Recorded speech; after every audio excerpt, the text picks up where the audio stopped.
No, parece que no me lo tomo. Tengo este nada más. Bueno, después vamos a ver un ejemplo de este modelo.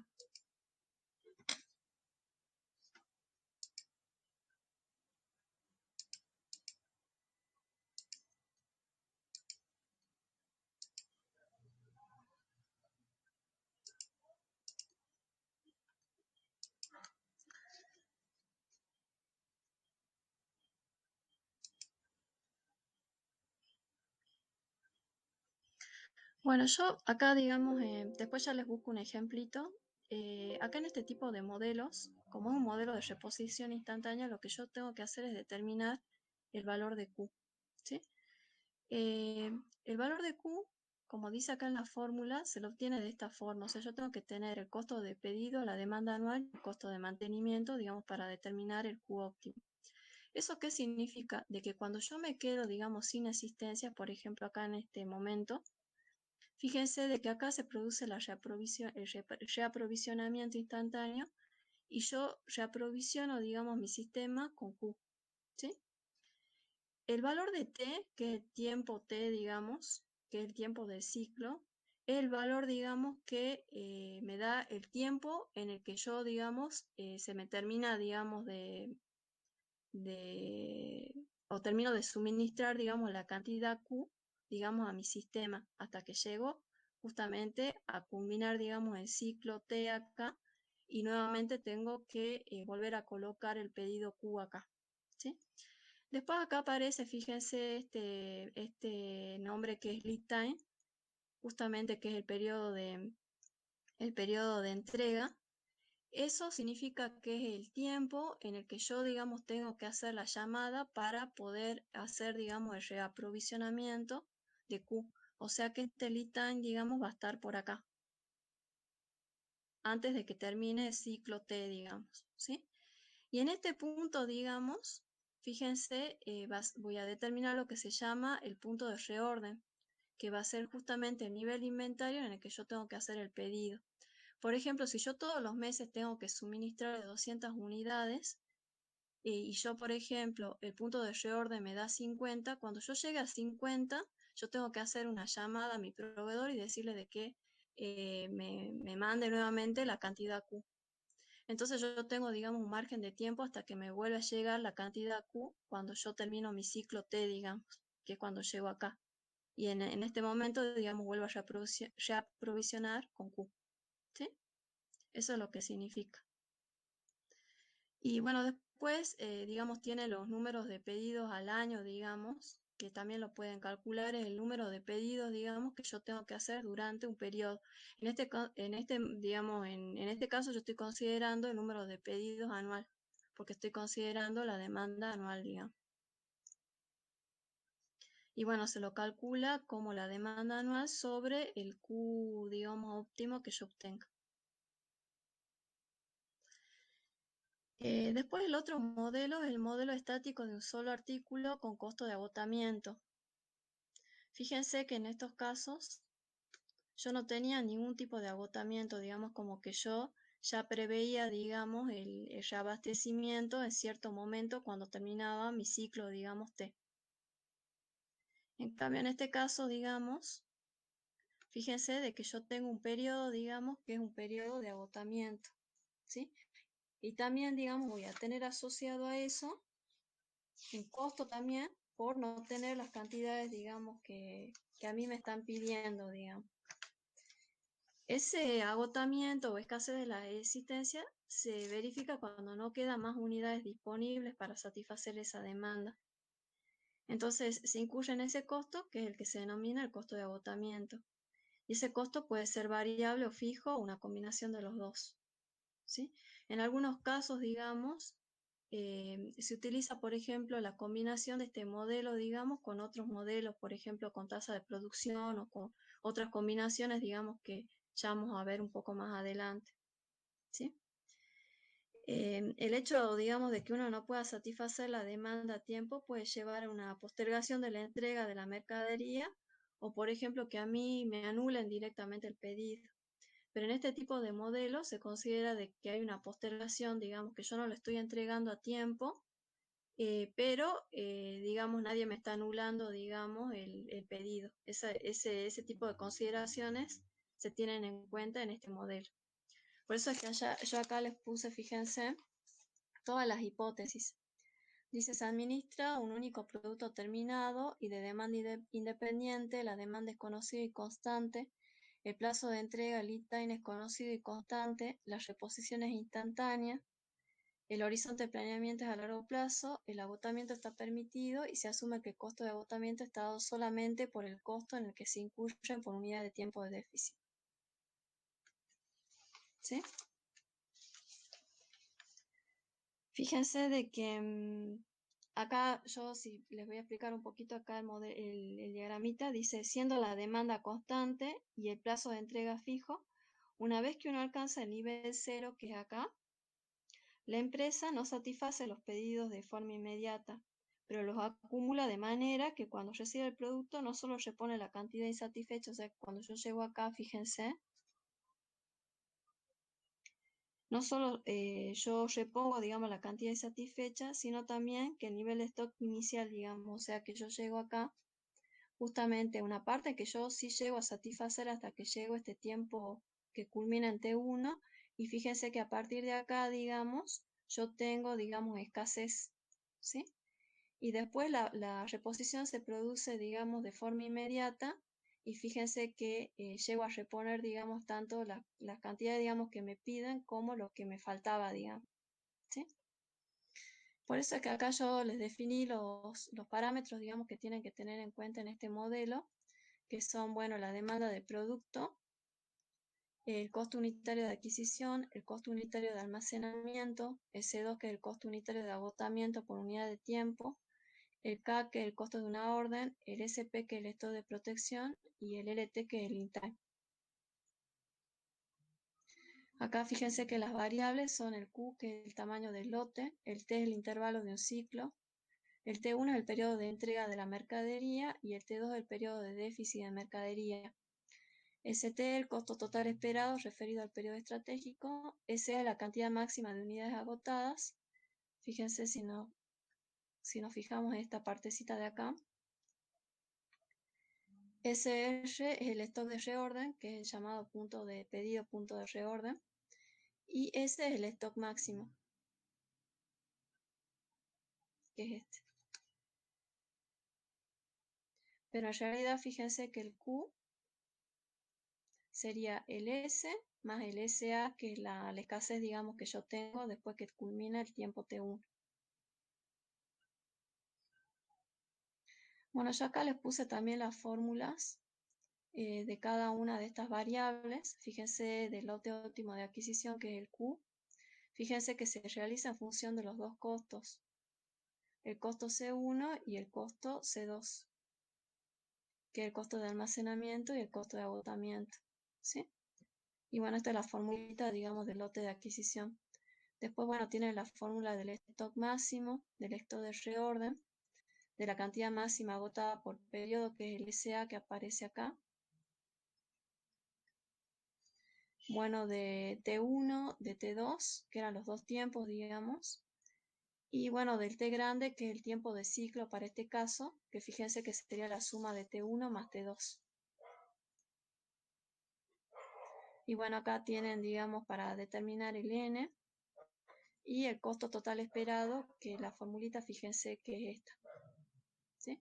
Yo les puse estas formulitas porque en la teoría faltaba, digamos, algunas fórmulas, así que bueno, yo les puse si se llega a presentar este tipo de modelo en el práctico.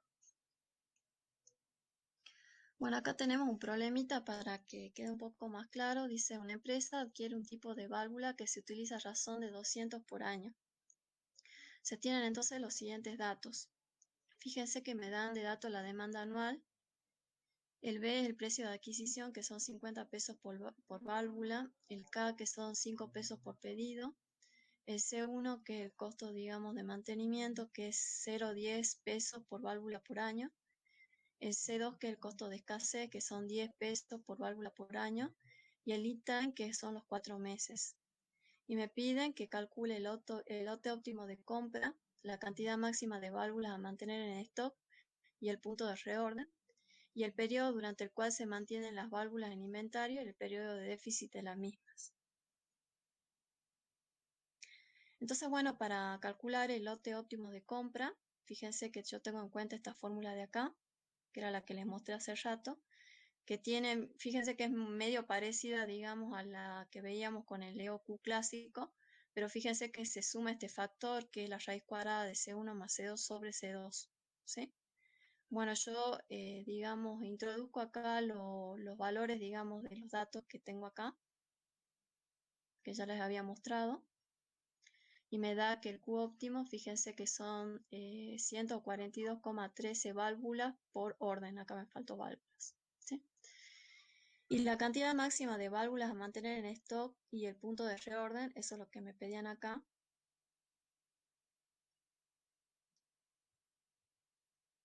Fíjense, me están pidiendo el S, ¿sí? Yo ya calculé el Q que era este, y ahora me están pidiendo el valor de S que es este. Se lo puede calcular directamente con esta fórmula. Fíjense que la raíz cuadrada de 2K por D sobre C1 por la raíz cuadrada de C2 sobre C1 más C2, ¿sí? O si no, directamente con esta fórmula, que es la diferencia entre Q menos SA. ¿Se acuerdan que este era el stock de escasez que yo tenía? Que yo les había mostrado acá en la grafiquita, que era esta partecita de acá, ¿sí? O sea, este lo pueden calcular como la diferencia entre el Q, que es el Q óptimo, menos el SA y obtienen el S de acá, o directamente con la fórmula, digamos, esta que les puse acá, ¿sí?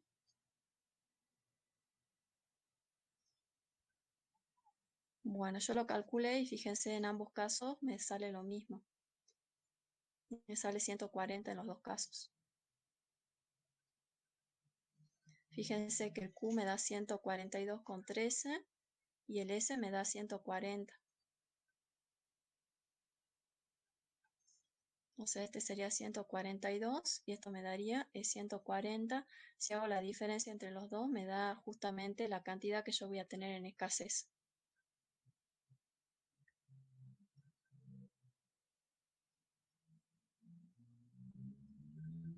¿Sí?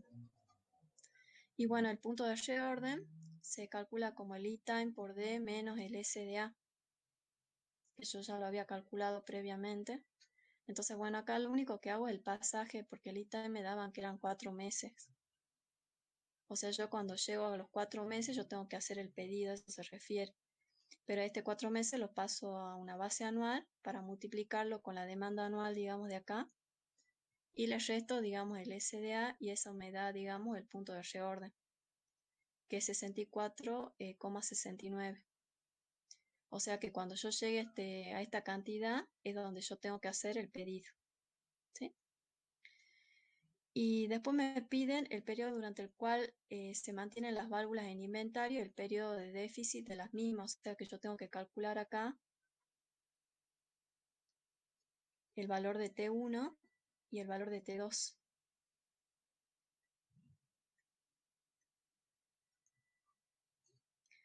El T1 era el periodo en el cual las válvulas, digamos, se mantienen en el inventario, que eso se lo calcula de esta forma, ¿sí? S por T sobre Q. Como el S ya lo había calculado, eso me había dado 140. El T, fíjense que lo calculo como el Q sobre D.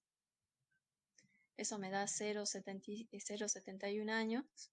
Lo reemplazo acá. O sea que 140 por 0,71 sobre el valor de Q. Y eso me da 0,69 años.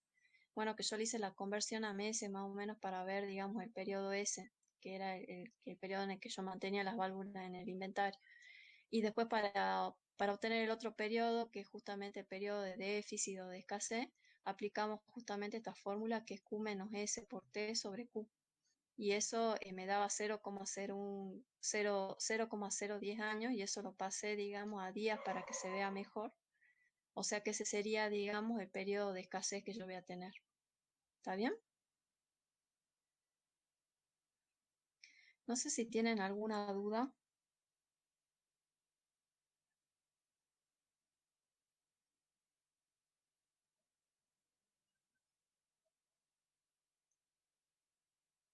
¿Todos entienden o alguien por ahí no entendió, se perdió por ahí?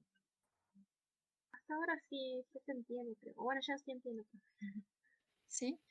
Disculpen que por ahí yo lo que pasa es que me demoré mucho en hacer tenía que copiar las fórmulas y vieron que para hacer las ediciones, todo me llevó mucho tiempo, pero yo traté de ponerle las formulitas de los modelos que faltaban en la teoría, digamos, pero no sé si por ahí con el gráfico entienden. Por ahí todo el desarrollo, digamos, de cada modelo de inventario, es un desarrollo matemático muy extenso, por eso yo directamente les puse la fórmula y más o menos la interpretación de cada una de las variables para que más o menos vayan entendiendo. Pero igual después ustedes cuando vayan viendo cada problema, como que ahí se les van a ir presentando las duditas, digamos.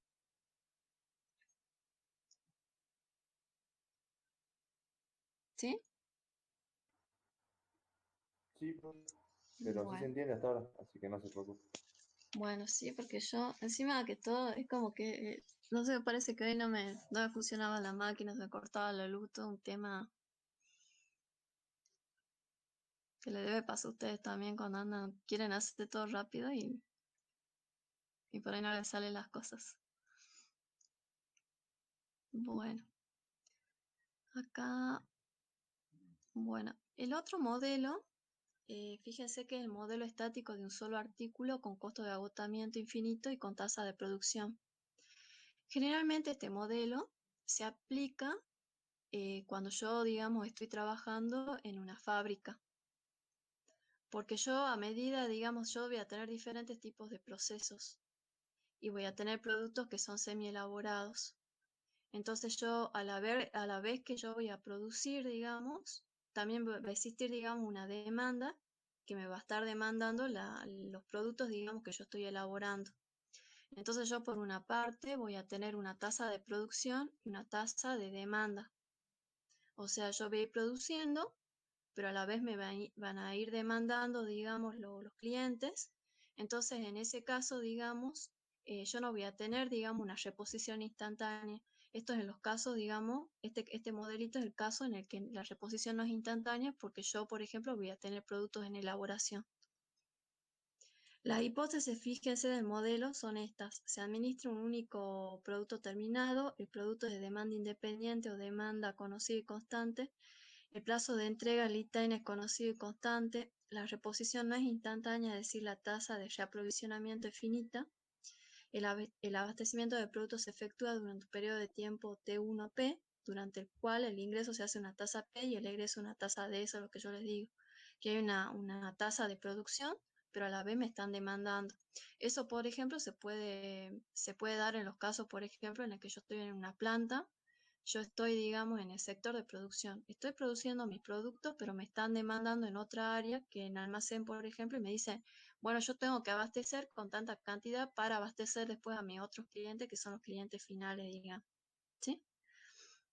El horizonte de planeamiento es a largo plazo y el agotamiento no está permitido, no hay restricciones y no hay stock de protección.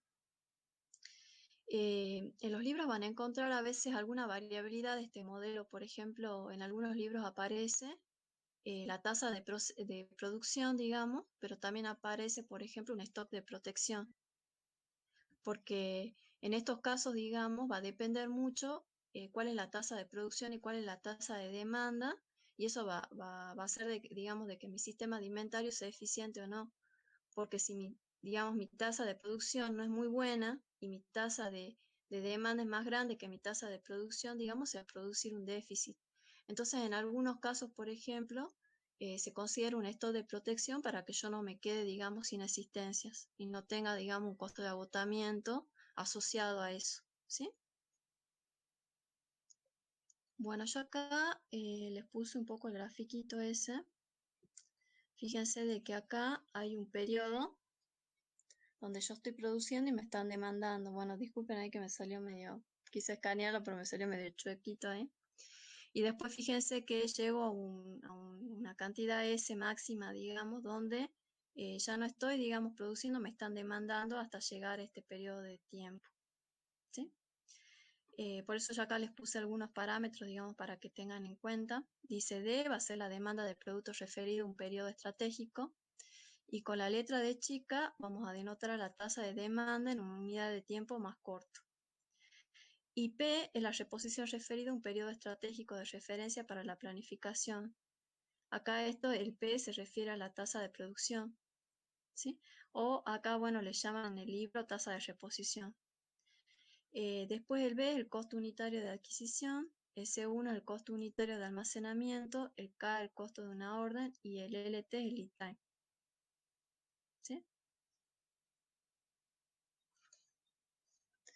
Las variables que van a aparecer van a ser Q, que es el tamaño del lote, el intervalo de un ciclo, el T1P, el periodo de reaprovisionamiento, que es la primera parte de acá.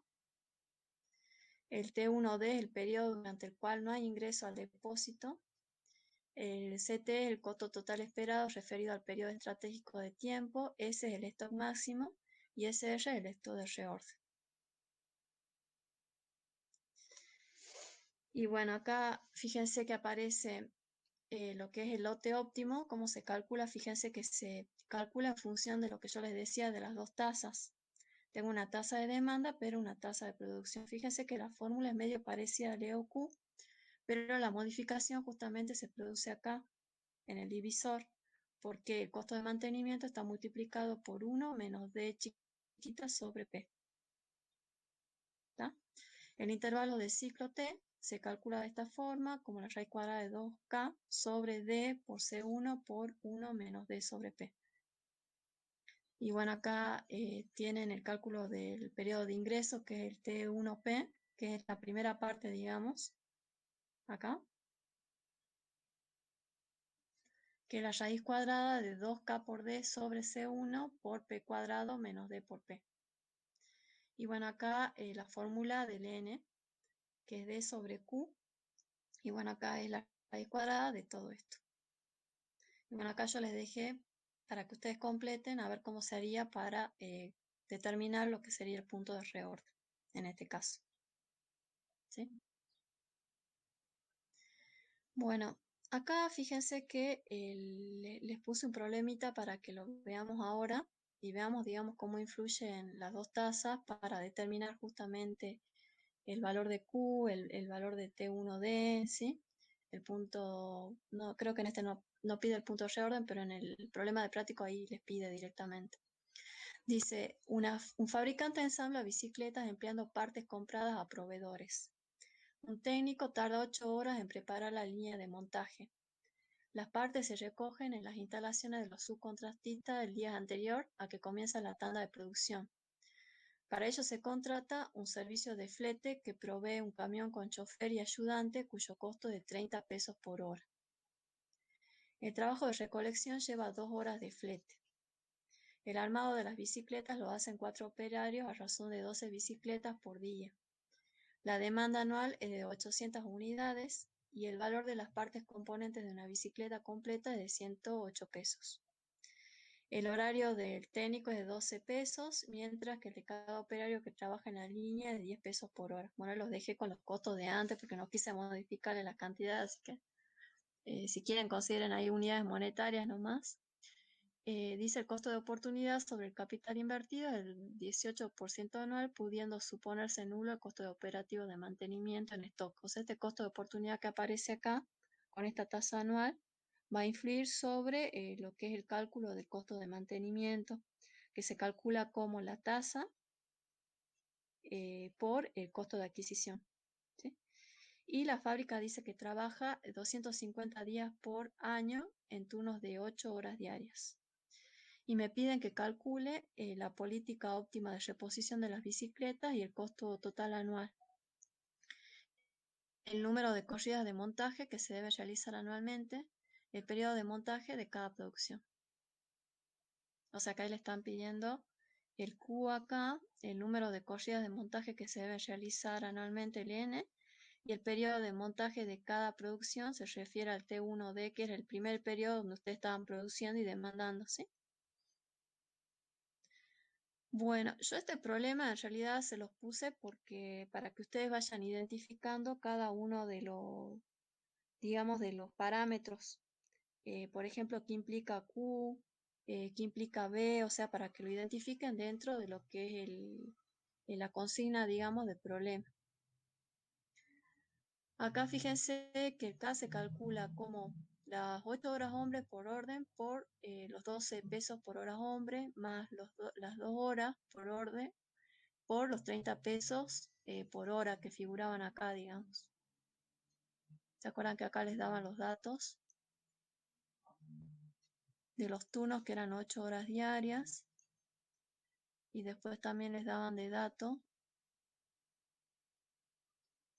las 2 horas por orden y después les da el costo, digamos, por hora para que ustedes calculen justamente el costo de pedido. Porque fíjense que para hacer el pedido ustedes tienen que pagar el flete, digamos. Entonces por eso es que ese valor, digamos, tiene que estar asociado al costo de pedido. ¿Sí? ¿Todos entienden eso?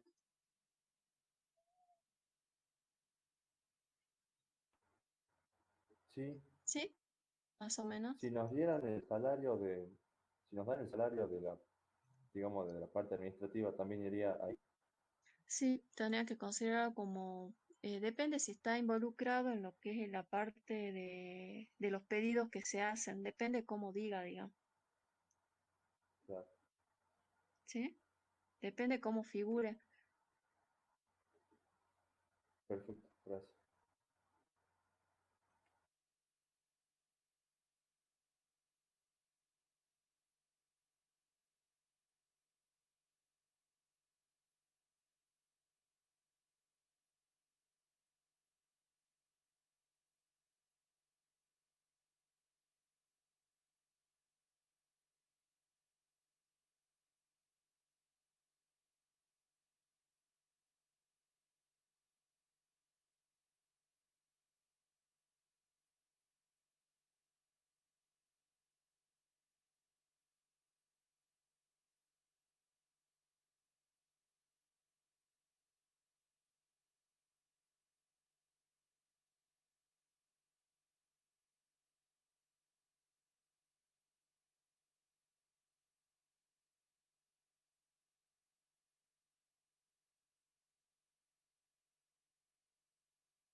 Chicos, ¿ahí me escuchan?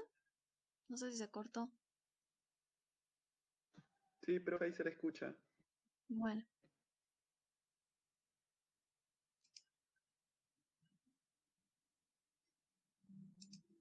No sé si entendieron el problema. No sé si se cortó en medio que estaba dando el problema.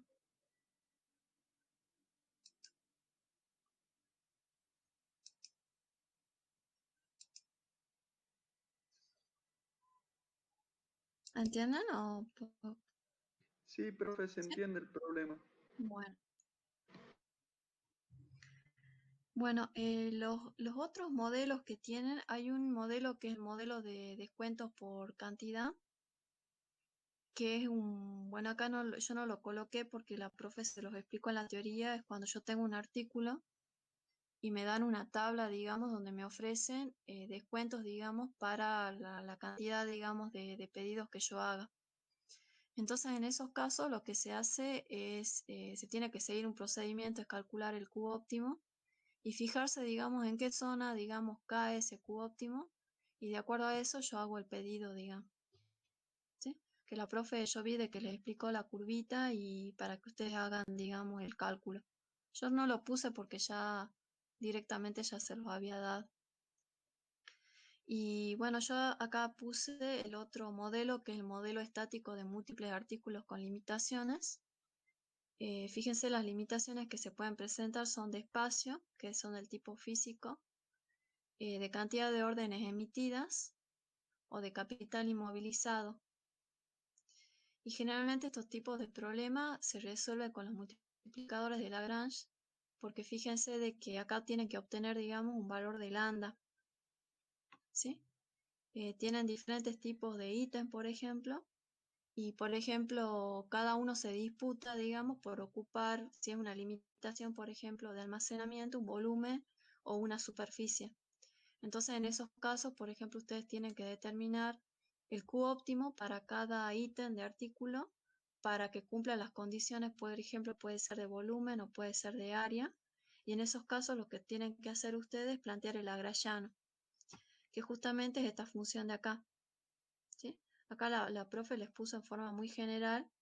Fíjense la función que es el L, que depende de lambda y de los Q, digamos, que ustedes tengan de cada uno de los ítems, que es la minimización de los costos de Q1, Q2 hasta Qn menos el lambda por la restricción, digamos, que ustedes tengan.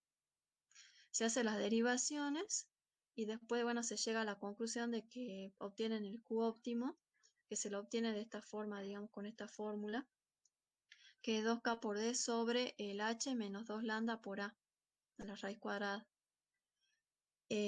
Lo primero, o sea, ¿cómo se hace en estos casos? Por ejemplo, si a mí me dan una restricción de volumen, generalmente me dan como dato de cada uno de los ítems el K, el H, el área, por ejemplo, volumen de almacenamiento, digamos, que ocupa cada artículo, y el almacenamiento, o digamos, puede ser volumen o puede ser una superficie máxima, digamos, para ocupar, digamos, por esos ítems. Entonces lo que hacen primero es calcular el Q óptimo de cada uno. Una vez que ustedes calculen el Q óptimo, tienen que hacer la minimización calculando el Q por cada área.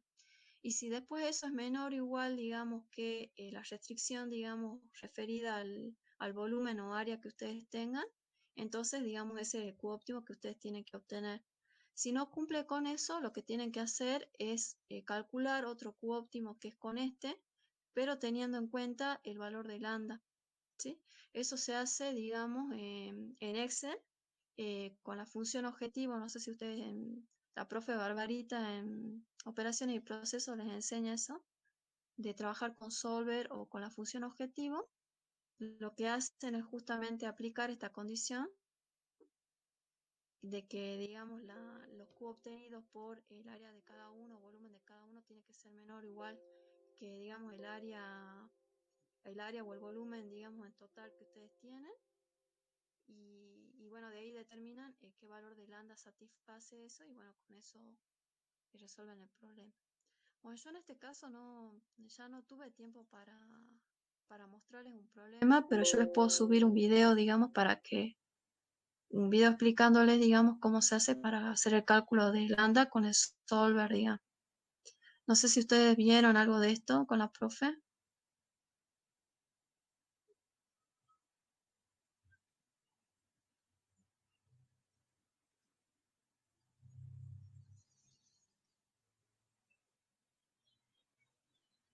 ¿No? Creo que la profe sí lo dio, profe, pero la clase de ayer fue bastante larga, lo dio por el final y como que se entendió a medias. A medias. Bueno, entonces yo les voy a armar un video entonces para explicarles cómo se hace con el solver para encontrar el lambda. Perfecto, profe, gracias. ¿Sí? Bueno. Después la profe me dijo que sí les dio los otros modelos que son con las otras limitaciones de la cantidad de órdenes emitidas o el capital inmovilizado, digamos, con esas dos restricciones, que son los modelos TI-TO, que ya debe haber trabajado, digamos, con la curva ABC, después de haber calculado la demanda anual valorizada y lo debe haber restringido a, bueno, al número de órdenes o al total inmovilizado, dependiendo del tipo de problema. Se trabaja medio similar, digamos, que la forma en la que yo les mostré, calculando, digamos, en algunos casos se hace con el cálculo de Lagrangiano, en otros no, con fórmulas, digamos, pero no es nada difícil, digamos. Ella me dijo que eso ya se los había dado, ¿sí?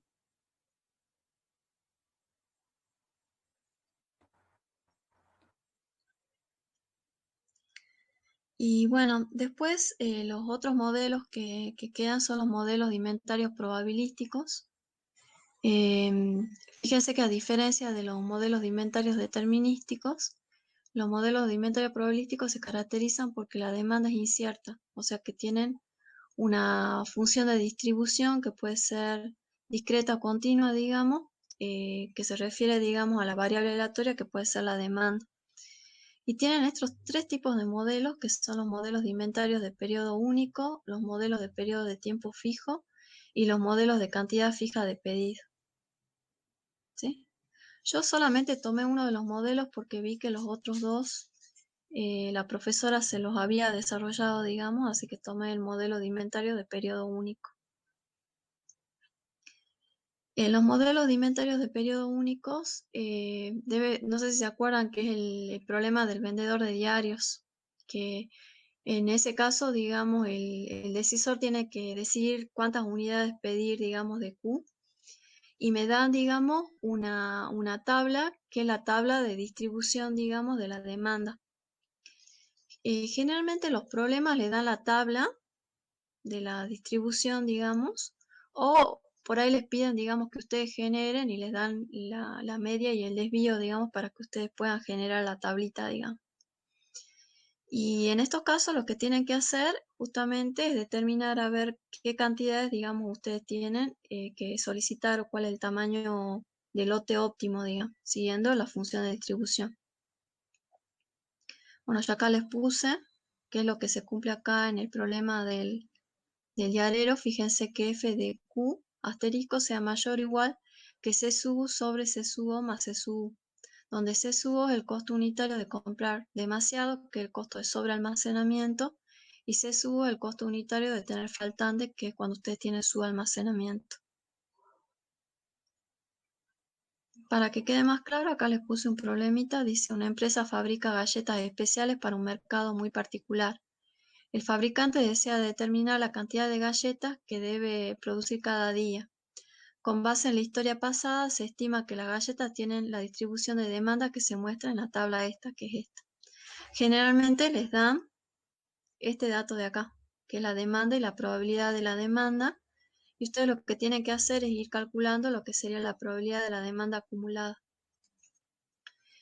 Después les dice que cada docena se vende por 6,9 pesos y cuesta 4,9 pesos, lo cual incluye el manejo y transporte.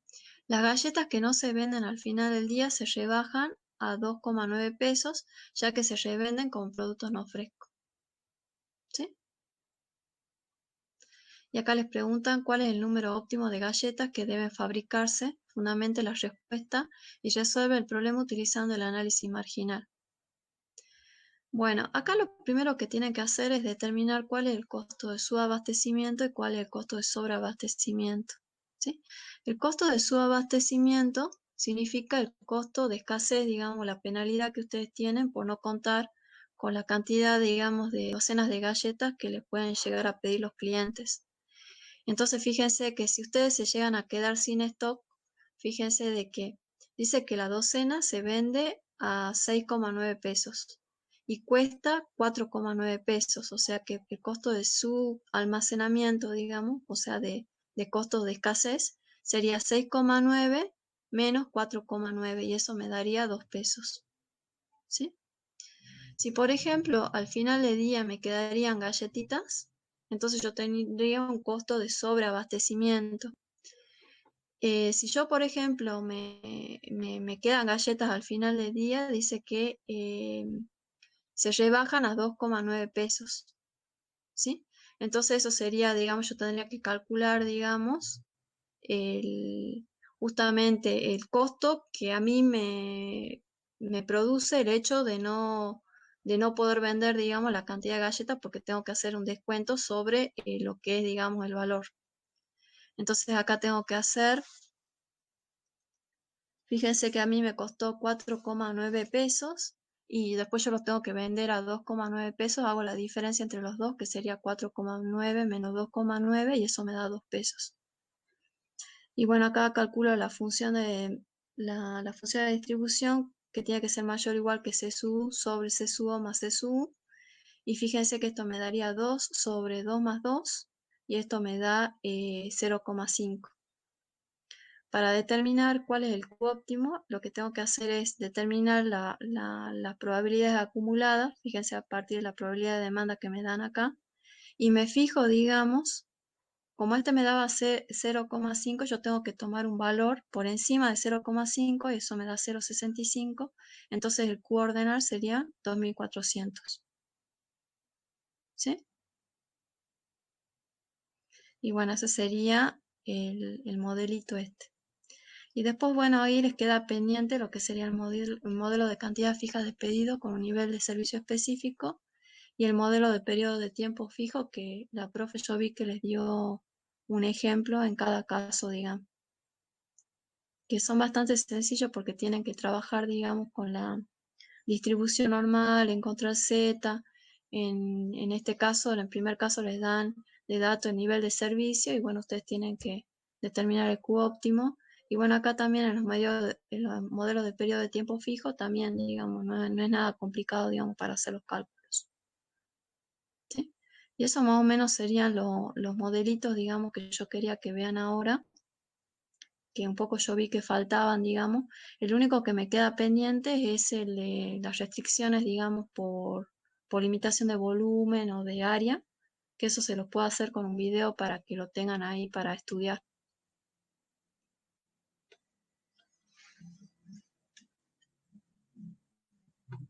¿Sí? No sé si por ahí queda. Buenísimo, profe. ¿Sí? Sí. Bueno. No sé si por ahí entendieron. Lo que pasa es que son muchos modelos y por eso muchas fórmulas. Y por ahí, bueno, uno se marea, digamos, pero yo calculo que para el parcial, bueno, no sé si la profe les habló del parcial.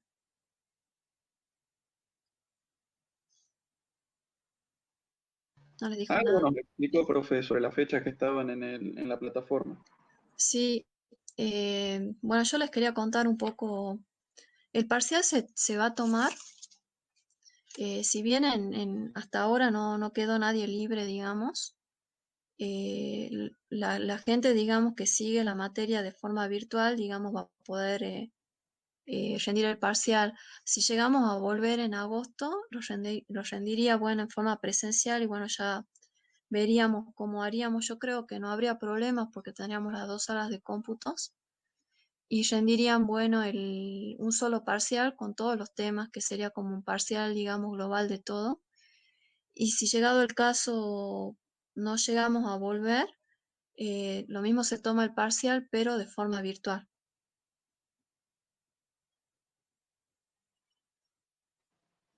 O sea que lo mismo tienen que estudiar porque bajo cualquiera de los dos escenarios, lo mismo se toma el parcial, digamos. Bien, profe, perfecto. ¿Sí?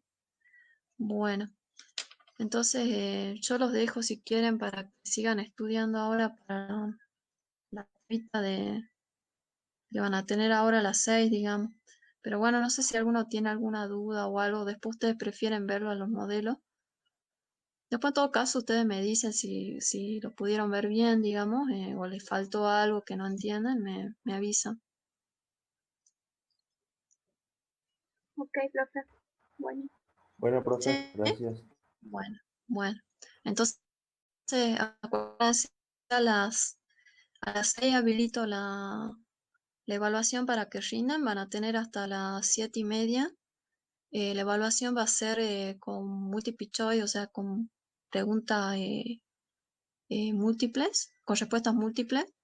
Y por si acaso tengan el programa, el Wink USB, o tengan alguno que hayan bajado alguna app.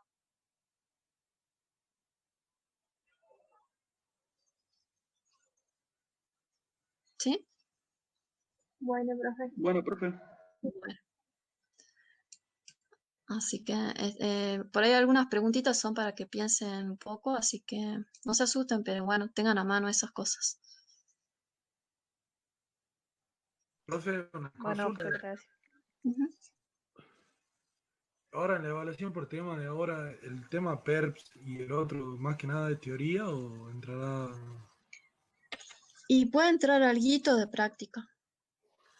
Claro, porque yo vi más o menos el TP, o sea, todavía no lo terminé, digamos. No, no es que lo entiendo al 100%. No, si llega a entrar algo, porque depende qué les toque, va a entrar algo que vimos al principio, así, o sea, que lo tienen que saber. eh, o sea, algo muy sencillo, no les voy a pedir, por ejemplo, que desarrollen algo de, por ejemplo, porcentaje de avance y nada de esas cosas, pero algo elemental que tienen que saber, digamos, en un PERT o en un CPM, digamos. Por eso yo les digo de que si quieren por ahí tengan a mano el programa. Lo mismo no es difícil, digamos, porque pueden hacer a mano ciertas cosas, pero por si acaso tengan a mano. Bueno, profe, gracias. Meta. Bueno, entonces los dejo y después cualquier cosa me preguntan. Listo, profe. Muchas Bueno, gracias. gracias a ustedes. Gracias, profe. Ya nos vemos. Feliz semana de la dulzura, profe. Ay, para ustedes también. Recording Chao. has stopped. Chao, nos vemos.